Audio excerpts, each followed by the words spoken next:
اللہ اللہ اللہ اللہ۔ بسم اللہ الرحمن الرحیم۔ السلام علیکم ناظرین، پروگرام آج کے نالم میں میں ہوں مصباح اللہ صابر، آپ کے سوالات اور ان کے جوابات کے ساتھ۔ آج کے پروگرام میں جو سوالات پوچھے گئے ہیں وہ آپ کے سامنے پیش کیے جا رہے ہیں اور ان کے جوابات بھی پیش کیے جا رہے ہیں۔ پہلا سوال طاہا انعام صاحب نے کیا ہے، وہ کہتے ہیں کہ یتیم کا مال کھانا کیسا ہے؟ طاہا انعام صاحب کی خدمت میں گزارش ہے کہ یتیم کے حوالے سے پہلے ایک وضاحت میں آپ کے سامنے کر دوں کہ یتیم اس کو کہتے ہیں کہ جس کے والدین فوت ہو جائے اور یہ نوعمر ہو، نابالغ جو بچہ ہے والد فوت ہو جائے یا دونوں والدین فوت ہو جائے، اس کو یتیم کہتے ہیں۔ قرآن مجید میں یتیم کے حوالے سے بہت زیادہ تاکید آئی ہے۔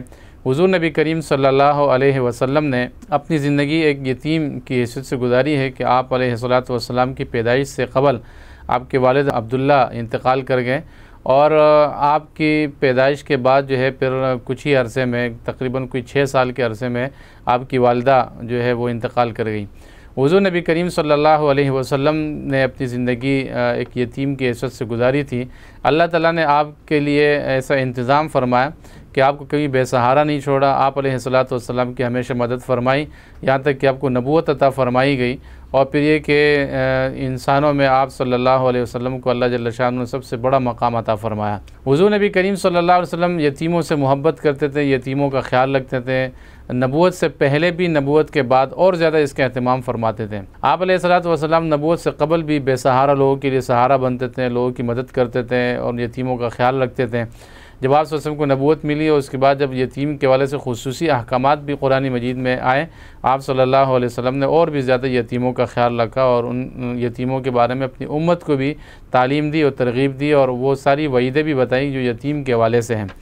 یتیم جو بچہ ہوتا ہے اس کے حوالے سے عمومی طور پر دیکھا گیا ہے کہ وہ کسی کی کفالت میں ہوتا ہے، چچا، ماموں یا کوئی اور اس طرح کے رشتہ دار ہوتا ہے کہ جو اس کی کفالت کر رہا ہوتا ہے۔ بعض دفعہ رشتہ داروں سے ہٹ کر کسی نیک دل آدمی کی کفالت میں بھی یتیم آ جاتے ہیں۔ یتیموں اور ان کے مال کے حوالے سے قرآن مجید بہت زیادہ محتاط انداز میں جو ہے وہ ذکر فرماتا ہے اور بہت زیادہ یتیموں کے حقوق کا خیال جو ہے رکھا گیا ہے قرآن احکامات کے اندر، اور جو یتیموں کے ساتھ ظلم اور زیادتی سے پیش آتے ہیں ان کے حوالے سے احادیث کے اندر بھی تذکرہ موجود ہے۔ قرآن مجید بھی ان لوگوں کا تذکرہ کرتا ہے کہ جو یتیموں کا مال ظلماً کھاتے ہیں۔ آپ نے یہاں پر جو سوال کیا ہے اس میں آپ نے یہ پوچھا ہے کہ یتیموں کا مال کھانا کیسا ہے۔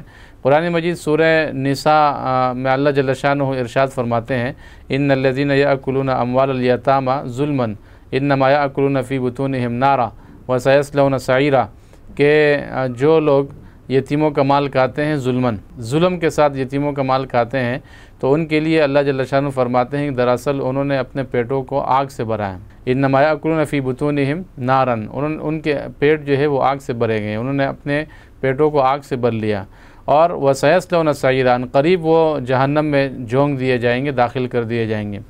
یعنی جو لوگ یتیموں کا مال ظلماً کھاتے ہیں ان کے لیے اللہ تعالیٰ نے یہ وعید اور سزا سنائی ہے کہ وہ جہنم میں ضرور داخل کیے جائیں گے، ان کو جہنم کی سزا ملے گی۔ البتہ جو یہ گناہ کرنے کے بعد اس کی تلافی کرتا ہے، یتیم کا مال واپس کرتا ہے، اپنی گناہ پہ نادم ہے، توبہ کرتا ہے، اپنی اصلاح کرتا ہے، تو قرآن مجید کی دوسری آیت میں ہمیں معلوم ہوتا ہے کہ اللہ جل شانہ نے ایسے آدمی کو معاف کرنے کا وعدہ فرمایا ہے جو اپنی اصلاح کر لیں، توبہ کر لیں، اپنے معاملات درست کر لیں اور حقوق العباد کی تلافی کر لیں۔ الا الذین تابوا واصلحوا وبینوا فاولئک اتوب علیہم وانا التواب الرحیم۔ اللہ تعالیٰ فرماتے ہیں کہ میں تواب ہوں، بار بار توبہ قبول کرنے والی ذات۔ دوسرا سوال میاں شبیر صاحب نے کیا ہے، وہ کہتے ہیں کہ اگر شراب کا کوئی قطرہ یا شراب جو ہے کسی کے کپڑوں پہ گر جائے تو وہ کپڑے ناپاک ہیں، کیا وہ مستقل ناپاک ہو جاتے ہیں یا دونوں سے پاک بھی ہو جاتے ہیں؟ میاں شبیر صاحب، جس طرح دوسری ناپاک چیزوں سے کپڑے ناپاک ہو جاتے ہیں اسی طرح شراب کے گرنے سے بھی کپڑے ناپاک ہو جاتے ہیں۔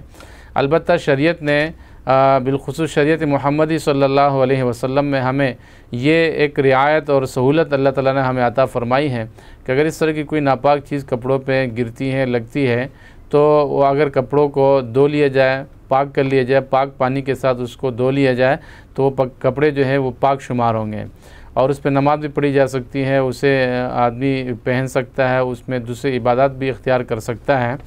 تو یہ جو شراب کا قطرہ یا شراب جو ہے کپڑوں کے اوپر گر جائے تو اس کو دھو لینا چاہیے، اور اپنے کپڑے جو ہے پاک کیے جا سکتے ہیں، اس میں نماز بھی ادا کی جا سکتی ہے۔ تیسرا سوال جو ہمیں موصول ہوا ہے، ایک صاحب نے سوال کیا ہے کہ اگر میاں بیوی کے درمیان میں جھگڑا ہو جائے اور وہ جھگڑا اتنا طویل ہو کہ 3 سال تک میاں بیوی آپس میں بات چیت نہ کریں اور بات چیت بند ہو، تو ایسے میاں بیوی کے نکاح کے حوالے سے شریعت کیا کہتی ہے اور ان کے بارے میں شریعت کا حکم کیا ہے؟ دیکھیں، 2 باتیں ہیں۔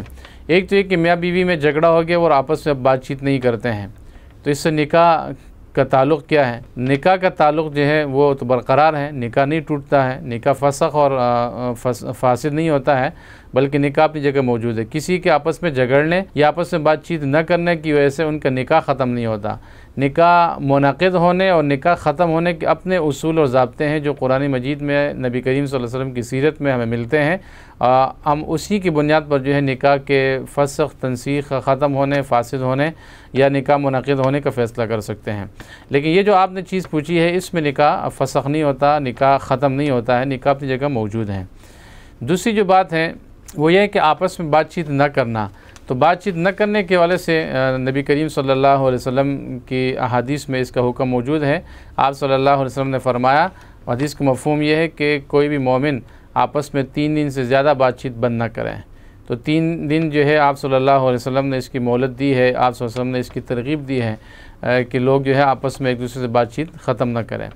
بعض دفعہ ایسا ہوتا ہے کہ معاملات کچھ اس طرح کے ہو جاتے ہیں کہ اگر آپ کہیں بولتے ہیں، کہیں بات کرتے ہیں تو اس سے فساد برپا ہو، آپس میں خون خرابہ ہو جائے، آپ مسلمان آپس میں لڑ جائیں۔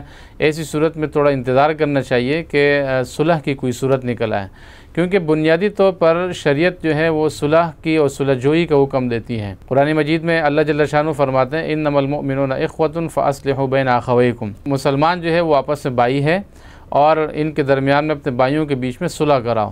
تو صلح ظاہر تبھی ہی کرائی جاتی ہے جب آپس میں تنازع ہو، آپس میں بات چیت نہ ہو، آپس میں کوئی جھگڑا ہو، صلح کی نوبت تب آتی ہے۔ ایسا تو کبھی نہیں ہوا کہ پہلے سے کوئی بگاڑ نہیں ہے، پہلے سے صلح موجود ہو، دوبارہ جو ہے لوگ اکٹھے ہو جائے کہ جی فلاں فلاں کے صلح کرائی جائے۔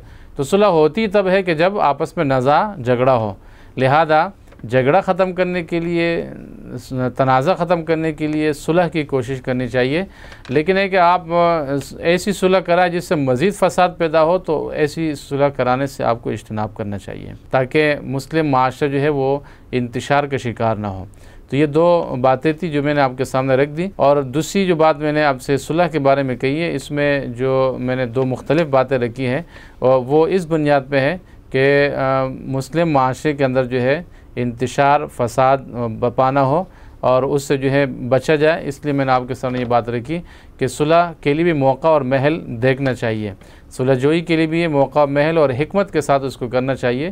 حکمت جو ہے مومن کی میراث ہے، اور حکمت نبی کریم صلی اللہ علیہ وسلم نے ہمیں سکھائی ہے، لہذا حکمت سے کام لینا چاہیے۔ آج کے پروگرام میں یہ سوالات تھے جو جوابات سمیت آپ کے سامنے پیش کر دیے گئے ہیں۔ دیکھتے رہیے گا آج کے نالم مصباح اللہ صابر کے ساتھ۔ اللہ